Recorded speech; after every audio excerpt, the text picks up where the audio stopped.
और सभी दादा दीदी, मुझे कहा गया कि मैं मुख्य वक्ता हूं, लेकिन मुझे लगता है कि अब मुख्य श्रोता भी बचे। सारे श्रोता जो है इतनी गंभीर विषय के इतने देर तक सब कुछ लगभग सुन चुके। ऐसा है कि इतने विद्वान वक्ताओं के द्वारा सब कुछ सुने जाने के बाद जो बच जाता है वो वापस देना काफी कठिन काम है। इसलिए मैं शुरुआत में दूसरी जगह से कर रहा हूं। महाभारत का युद्ध हुआ, महाभारत के मंथन से जो अमृत निकला उसको गीता देते हैं। गीता में सर्वाधिक बार के शब्द आया तो वो शब्द आया 47 अलग परिप्रेक्ष्य में आया। शुरुआती होती है धर्म क्षेत्र, कुरुक्षेत्र, धर्मो रक्षते स्वधर्म में निधन श्रेय, अलग अलग प्रकार से धर्म। कुल मिला के कृष्ण बार बार कह रहे हैं। क्या कह रहे हैं? सिर्फ एक बात कह रहे हैं, अर्जुन अपने धर्म में खड़ा रहा। अर्जुन जिस धर्म की बात कर रहा है वो भी धर्म है। मेरे सामने कौन खड़े हैं? मेरे सामने मेरे दादा खड़े हैं, मेरे सामने मेरे भाई लोग खड़े हैं, चाचा मामा खड़े हैं। इनको मारना धर्म नहीं है, इनको मार के राज लेना कोई धर्म नहीं है। और सामने वाला समझाया जा रहा है कि भाई उल्लड़ी इनको मार यही धर्म है। आज जिस जगह में आप खड़े हो, आज जिस 21वीं सदी में आप खड़े हो, वहां सवाल धर्म का नहीं है, सवाल धर्म को पहचानने का। मैं आपको बताना चाहता हूं कि इस पूरी दुनिया में 500 मिलियन यानी 50 करोड़ लोगों ने घोषणा की है कि वो किसी धर्म को नहीं मानते। पूरी दुनिया के पॉपुलेशन के 10% लोगों ने कह दिया है तो किसी धर्म को नहीं मानते। ले आओ 400 to 500 million set that there is किसी से लेके ले लो, नीचे से वो है ना, धीरे धीरे ले लो। आपके सामने बड़ी बड़ी आबादी नहीं है 50 करोड़ की। ये 50 करोड़ की जो आबादी के लोग हैं, क्या ये चोर है, उचक्के हैं, क्या ये लोग गैंग मास्टर्स हैं, गैंगस्टर्स नहीं। दुनिया के सबसे सभ्य देशों के नागरिक, सबसे ज्यादा धर्म नहीं मानने की घोषणा करते हैं लोग स्वीडन में हैं। मैं बात आपको कहना इसलिए चाह रहा हूं कि जिसको आप धर्म समझ रहे हैं उसके खिलाफ एक बहुत बड़ा वेव आपके सामने पड़ा है, जो नैतिक रूप से, सामाजिक रूप से कहीं आपसे बुला के तो विचार करना पड़ेगा कि धर्म का अभी मतलब क्या हिंदू होना धर्म है? क्या सनातनी होना धर्म है? क्या जैन होना, बौद्ध होना, मुस्लिम होना या क्रिश्चियन होना? तो 50 करोड़ लोगों ने कह दिया कि नहीं समझे, और जिन लोगों ने कहा है बहुत सुखी। तो इस बात को बहुत पीछे जाते हैं कि कृष्ण किस धर्म की बात है। आप सबको पता होगा स्वामी विवेकानंद जो रिनासा होता है हिंदुस्तान का जो रिनासा है, उसकी शुरुआत कहते हैं कि विवेकानंद राम मोहन राय और रामकृष्ण से हुई। नए किस्म की चेतना इस देश में। तो विवेकानंद जहां गए थे 1893 का समय था, ठीक। एक बहुत बड़ा पार्लियामेंट का नया मिलेनियम आ रहा था, 19वीं सदी खत्म हो रही थी, 20वीं सदी आ रही। 19वीं सदी खत्म हो रही थी और 20वीं सदी आ रही थी, तो शिकागो में एक बहुत बड़े सम्मेलन का आयोजन हुआ। वो सम्मेलन जो है उसका एक हिस्सा जो था उसका नाम था पार्लियामेंट ऑफ रिलीजन। ठीक है, तो वो सिर्फ एक हिस्सा था उसका। वो हिस्सा आपको पता है क्योंकि विवेकानंद वहां पर सुपर हिट हो गया है ना। लेकिन अमेरिका के इतिहास में किसी अमेरिकन आदमी से पूछना कि तुम 1893 के शिकागो के कॉन्फ्रेंस के बारे में जानते हो, तो सिर्फ एक बार बोलेगा हाँ जानता हूं। और वहां क्या हुआ था, तो पहली बार थॉमस अल्वा एडिसन एक बहुत बड़े खंभे में एक बल्ब जला के रात में दिन की तरह उजाला कर दिया। वो जो पार्लियामेंट का मतलब वो जो सम्मेलन था वो ये बताने के लिए था कि धर्म के ऊपर अब विज्ञान की विजय हो चुकी है।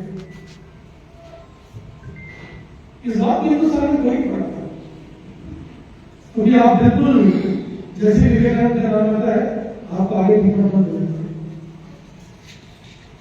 उसके बाद एक दूसरा बहुत बड़ा आदमी आया इस देश में और वो नैनीताल में आके रुका है, होटल में रुका। उसका नाम था स्टीव जॉब्स, है ना। आप जानते हैं स्टीव जॉब्स को? स्टीव जॉब्स जिसने एप्पल बनाया और भी उसने बहुत सारी चीजों का इजाद किया, वो आ गया, वो अपने यहाँ से बहुत दुखी हो गया और यूनिवर्सल जगह से वो हिंदुस्तान आया। नैनीताल के एक होटल में उसने एक किताब ली ड्रॉर में, उसका नाम था ऑटोबायोग्राफी। उस किताब में उसकी जिंदगी बदल दी। उस किताब में उसने एक चीज नोट किया, उसने नोट ये किया कि मनुष्य के बेहतर होने की आकांक्षा, मनुष्य के बेहतर होने की आकांक्षा से ही श्रेष्ठ समाज का निर्माण हो सकता है। लॉजिक से नहीं हो सकता, तर्क से नहीं हो सकता। इस बात को उसने अपनी बायोग्राफी में नोट किया और जब यहां से गया तो सबसे पहले उसने लॉजिक का साथ छोड़ा। सबसे बड़ा लॉजिकल सर्किट क्या है? Steve jobs. उसने सबसे पहले लॉजिक का सहारा छोड़ा और उसने कहा ये बात नोट किया जाए तो क्या हम सामाजिक रणनीति करते हैं। उसने कहा लॉजिक मनुष्य के बृहद होने के अंतिम क्षण में मनुष्य का साथ छोड़ देता है। लॉजिक के तर्क जो है मनुष्य के बेहतर होने के समय में मनुष्य का साथ छोड़ देता है और जो समाज है वो मनुष्य की बेहतर होने की दिशा में सामूहिक दौड़ है। इसलिए जब कोई व्यक्ति ठीक से सामाजिक होना चाहता है सबसे पहले वो लॉजिक से तर्क से भागता है। इस बात का कोई तर्क होता नहीं है कि मेरा पड़ोसी जब तक भूखा है तब तक मुझे पूरी तरह खाने का अधिकार नहीं है। पड़ोसी पड़ोसी बने मैंने तो इस समय लॉजिक जो है उसके बेहतर होने की आकांक्षा को छोड़ देता है। तो बेहतर होने की तो आकांक्षा है, इसलिए जो जब तक हम बेहतर होने की आकांक्षा में अपनी भावनाओं को नहीं रखेंगे तब तक हम कोई नया आविष्कार नहीं कर सकते। और उसके बाद उसने जो आविष्कार किए उसमें मनुष्य की चेतना में फंडामेंटल चीज। तो धर्म जो आज आप देख रहे हो मनुष्य के सभी धर्मों को इस बात के साथ मूल्यांकित किया जाना चाहिए, चाहे इस्लाम हो, चाहे सनातन धर्म हो, चाहे तांत्रिक धर्म हो, चाहे बौद्ध हो, जैन हो, कोई भी। क्या वो मनुष्य के बेहतर होने की आकांक्षा के साथ आज खड़े नहीं खड़े हैं। ये 50 करोड़ लोग उसकी गवाही है, जिनने घोषित कर दिया कि हम आपसे सहमत हैं, और जो सहमत नहीं है वो सबसे ज्यादा मानवीय लोग हैं। किसी समय में इन धर्मों ने मनुष्य के बेहतर होने की दिशा में बहुत साहसपूर्वक कदम उठाया, पर आज जब वो पूरा एक तरह के सत्ता में बदल गया है, सुरक्षित होने की गारंटी के सत्ता में बदल गया है, तब वो यथास्थिति को बनाए रखना चाहता है। राजनीति इस बात को ध्यान से देखिएगा, क्योंकि आज मैं जो बात कर रहा हूँ, बाबा ने कहा था नासा कॉलेज की यूनिवर्सिटी में उनकी जितनी भी स्पीचेस मैंने पढ़े हैं बड़ा तूफानी है, एकदम नई चीजों को की तरफ बाबा इशारा करते हैं, और वो करेज की डिमांड करते हैं, साहस की डिमांड करते हैं कि नई चीज को, नए सत्य को आंखों में आके डाल के देखो, चाहे वो नेशनलिज्म का मुद्दा, चाहे कास्ट का मुद्दा, चाहे भाषा का मुद्दा, चाहे अध्यात्म का मुद्दा, बाबा की नासा यूनिवर्सिटी कोई भी एक आगे उठा के देखते भाषण, आपको पता चलता है कि वो स्थापित मान्यताओं के खिलाफ एक बड़ा विरोध है। तो उसी आधार पर कि जितने भी धर्म हैं, जिन धर्मों ने मनुष्य के विशाल होने की आकांक्षा के कारण एक धर्म का निर्माण किया था, वो सब आज उसकी सुरक्षा देने वाली सत्ता में बदल गए। इसलिए हर एक धर्म में विद्रोह का स्वर उठने लगा है। राजनीति ये चाहती है कि वो परिवर्तन करे, बहुत मजेदार बात है, क्योंकि राजनीति में लोगों के सामूहिक दबाव का विषय है, सामूहिक दबाव है राजनीति कि हम बदलें। धर्म राजनीति को बहुत सारी जगहों में यह परिवर्तन नहीं करने दे रहा है। तब आनंदवाद खड़ा होता है, तब आनंदवाद खड़ा होता है 1956 में और कहता है, बाबा कहते हैं कि जो अपनी जाति में विवाह करेगा उसको मैं आशीर्वाद नहीं दूंगा। रिवोल्यूशनरी मैरिज जो है आज उतनी रिवोल्यूशनरी नहीं लगती जिस दिन वो शुरू होती थी। जिस दिन आनंद मार्ग में पहला रिवोल्यूशन हुआ होगा कि लोग अपनी सभी बाहर की पहचानों को छोड़ दें, जिन्हें उतार दे, चोटी काट दे, अपनी जाति चेतना से बाहर जाए, मनुष्य की चेतना में प्रवेश कर सके। उस दिन सारे के सारे लोग किसके खिलाफ खड़े हुए थे? आनंद मार्ग के खिलाफ। तो ये जो धर्म है, आनंद मार्ग क्या धर्म है? आनंद मार्ग क्या देखता है कि ये जो सत्ता है हमारे धर्म की, जिसको इस्टेब्लिश धर्म कहते हैं, वो हमको जो सुरक्षा देता है उस पर रहना है, जो कल पुरुष की तरह करना है। एक बार फिर वापस जाते हैं, क्योंकि इसके पहले जितने विद्वान भक्त हैं उन सबने ये सिद्ध कर दिया कि धर्म जो है वो मनुष्यों को बांध के सामाजिकता के रास्ते में ले जाते हैं। लेकिन आप ये देखिए कि जिस तरह से लोग बदले उठे नहीं है, इतना तो नहीं बदले थे कि वो घर से बाहर नहीं निकल पा रहे थे। विवेकानंद ने बहुत बुद्धिस्ट में कहा था कि तुम हिंदुओं ने, वेदांत के अमृतस्य पुत्र लोगों ने अपने धर्म को अपने किचन में समेट के खत्म कर दिया।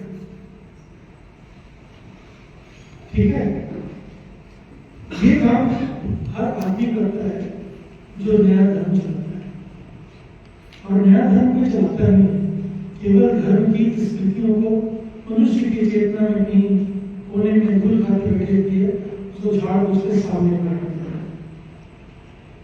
एक बार बुद्ध ने कहा कि यज्ञ ऐसा नहीं होता, हजारों पशुओं को मार के, हजारों टन चावल और घी को आग में डाल के ये जो तुम कर रहे हो ये मनुष्य का कहीं नायक नहीं है, ये यज्ञ नहीं हो सकता। तो उन्होंने पूछा कि यज्ञ क्या होता है? तो उन्होंने कहा यज्ञ ऐसे होता है,